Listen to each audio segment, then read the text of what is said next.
What's going on, guys? It's Who That Davis here for you. And as always, if you don't know, you will know. Over here, we bleed black and gold until we are dead and cold. Yes, dead and cold. That's exactly how I feel about this 2022 season for the New Orleans Saints. But let's get into it. Thank y'all for joining me tonight. I hope you're doing okay as can be. It's been a day. The New Orleans Saints went to San Francisco and the Bay Area to take on the 49ers. And for the first time since 2002, when the Saints lost in a shutout loss to the 49ers that time, the Saints once again are pitched a shutout 13-0 loss to the same team that shut them out way back when.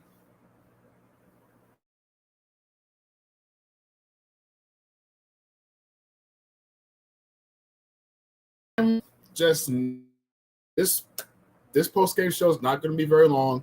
It's not going to be too detailed. I just want to get my thoughts out here, let you guys say your piece, have a brief dialogue, and let's just get on about it because I just want to forget this week. I'm not upset at the fact that the Saints lost, right? The loss itself doesn't concern me. What concerns me is how they lost. Let me give you a little quick bit of information. I have been a Saints fan since I was 2 years old. I am currently 25. 3 strong years I have been in supportive of this team.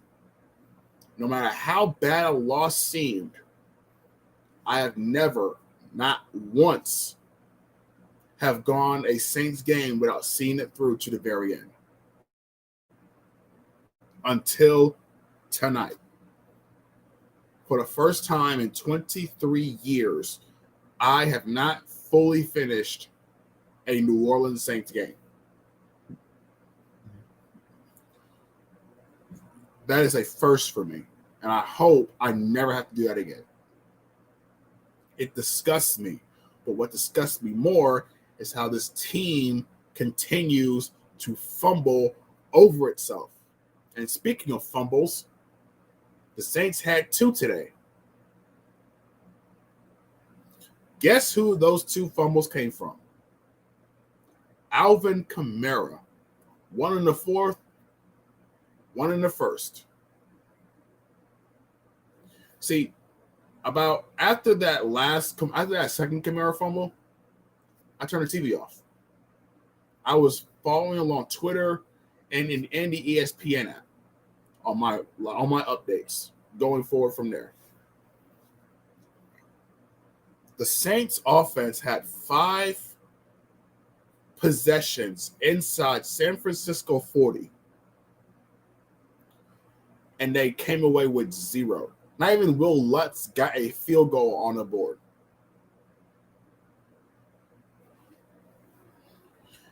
And that's sad because the Saints defense overperformed in this game. They overperformed. Even with Chris Harris manning the slot. He shouldn't be there in the first place. Should not have been there. You had Bradley Roby back. Why is Chris Harris getting a nod over Bradley Roby in the slot? Why? He can't keep up with the shifty guys.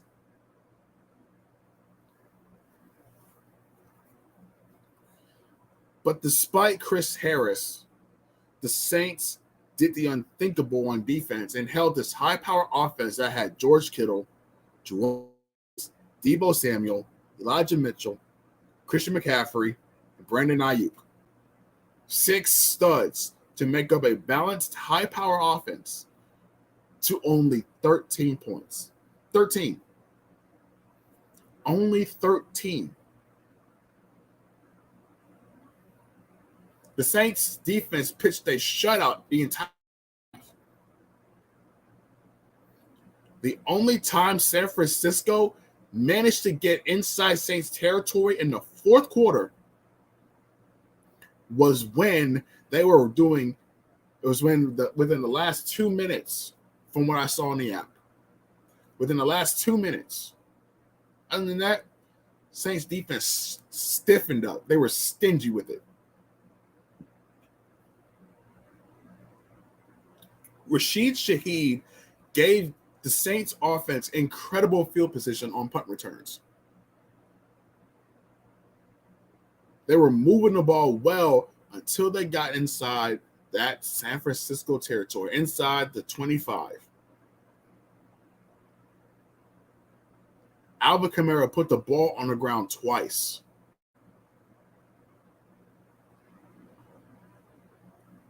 And what blows my mind is it's been a theme all season.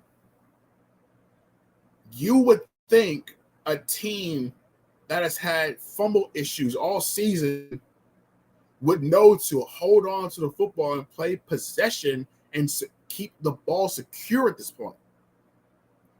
They haven't yet. For whatever reason, I do not know. But it's sad. You know what else is sad? The Atlanta Falcons have more heart this season than the New Orleans Saints. The Atlanta Falcons, who completely redid their defense, who are starting Marcus Mariota, of all people, who have Kyle Pitts shelved with an injury, likely season ending. They are in contention to potentially put themselves in position to win the NFC South this year if they can outlast Tom Brady and the Tampa Bay Bucks. They have more heart over there in Georgia. Where's the heart down here in New Orleans? Where? Because I sure as hell haven't seen it. They left their heart back in 2021. It's mind-blowing to me.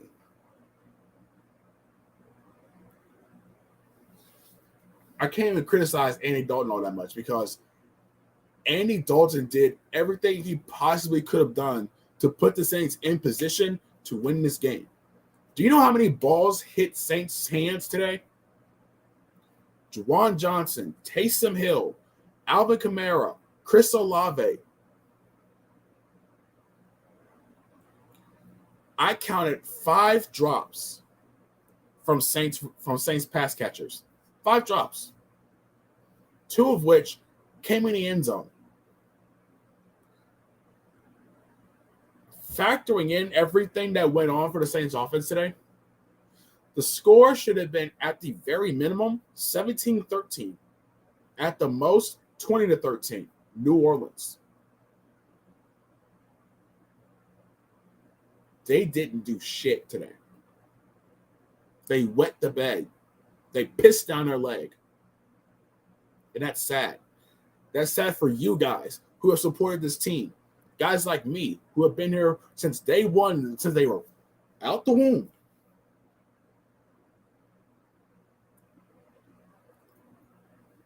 I'm struggling to find words because I'm utterly just speechless at this point. See, I got this on my head to symbolize how numb I am. How cold, how indifferently cold I am. Because, man, I don't get it.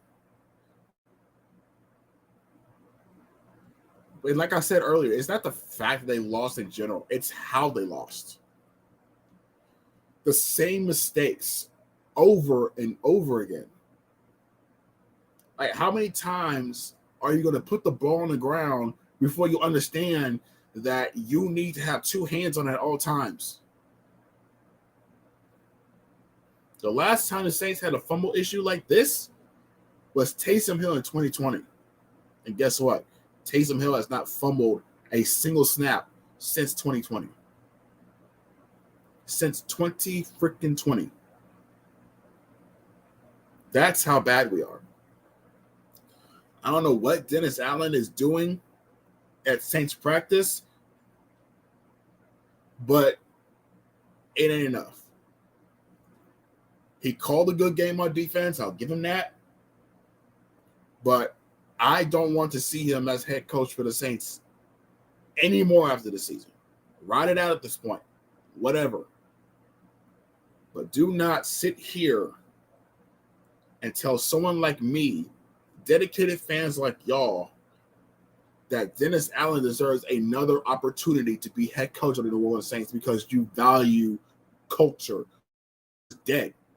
The winning culture has left the building with Sean Payton and Drew Brees.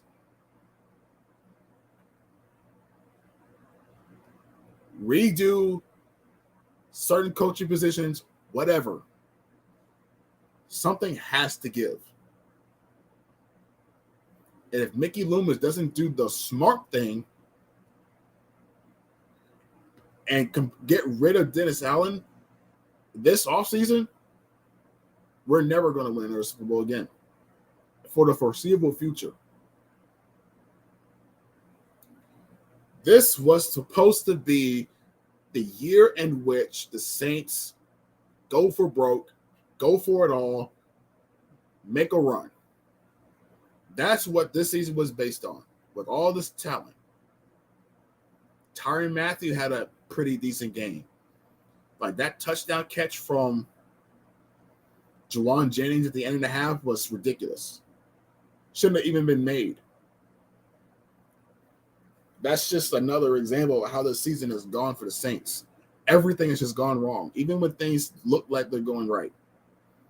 The Chris Olave deep ball that was called back because he didn't make a football move. I have no idea what a catch is in the NFL anymore, by the way. The interception that got taken away from Alontae Taylor, who played a great game. Paulson Adebo had a great Marcus May had a great game. The defensive line had a great game. The linebackers had a great game. The only blemish, quite literally, was Chris Harris in the slot. Who was in the slot last time? Before going into this year? If you forgot who it was, he's the guy the Saints traded to the Eagles, who wears number 23, who is top of the league in interceptions this year. Yeah. CD. CJ Gardner-Johnson. Dennis Allen chose Bradley Roby. He chose Bradley Roby. He chose Bradley Roby. Mickey Loomis, for whatever reason, refuses to pay young DBs that could be your future. Another Malcolm Jenkins is up and gone. Another Jimmy Graham incident, up and gone, because Mickey Loomis refuses to pay his guys.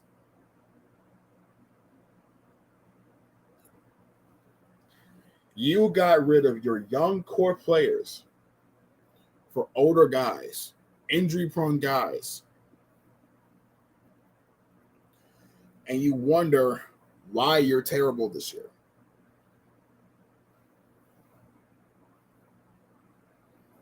It's sad, bro. It's sad. So what do we do from here? I'm not here to say playoffs. I'm not going to sit here and lie to y'all. We're not going to the playoffs at all. The season is done with. There's no way we're coming out of this up top of the NFC South and hosting a home playoff game. Next week, we got Tom Brady and the Bucs on the road in the Raymond James Stadium. If the Saints lose that one, they're mathematically eliminated from playoff contention. Yeah, mathematically eliminated from playoff contention. That's how bad this year has been.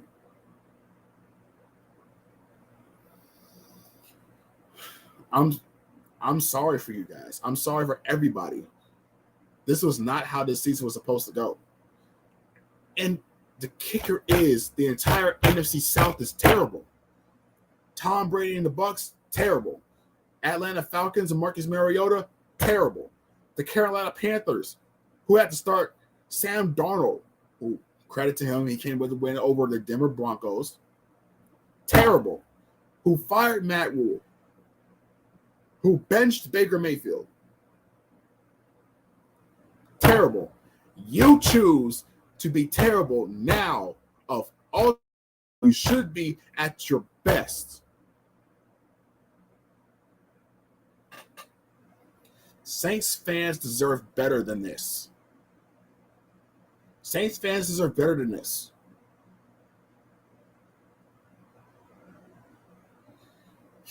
But yet we're going to be having to sit here and listen to DA and Mickey Loomis talk about culture this, culture that. Gotta do better here. Gotta do better there.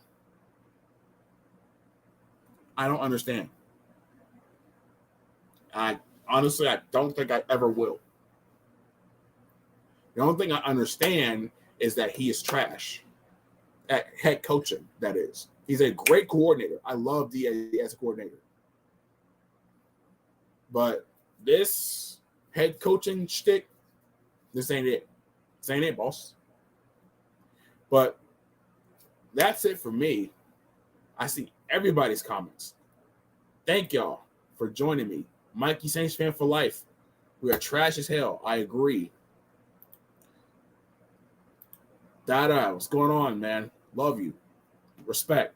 Saints offense showed up so bad today, and it makes no sense. Like, how do you have 5 possessions inside San Francisco 40 and you can't come up with the ball? You can't put the ball in the end zone. You fumble at the 1, knowing you're at least going to get points out of it. You fumble the ball. Why? Why is it so hard to hold on to the damn football with this team? 2023 mode. Yeah, that's where I'm at. I'm doing okay. Family's doing okay. Getting ready to watch the Eagles and the Packers. We absolutely suck. And I hate it because the defense today, they defied expectations. They defied it. But them's just the breaks. But thank y'all to everybody who joined the live today, who had their comments. I'm going to be trying to do more of these going forward. So look out for them. I had a couple of videos on my phone, but I kept getting interrupted by family. So I wasn't going to worry about that. I'm going to hop on here and talk about it. But hope the rest of y'all have a blessed night. Hope you guys get some good sleep. Get ready for that Monday morning. And as always, if you don't know, we will know over here.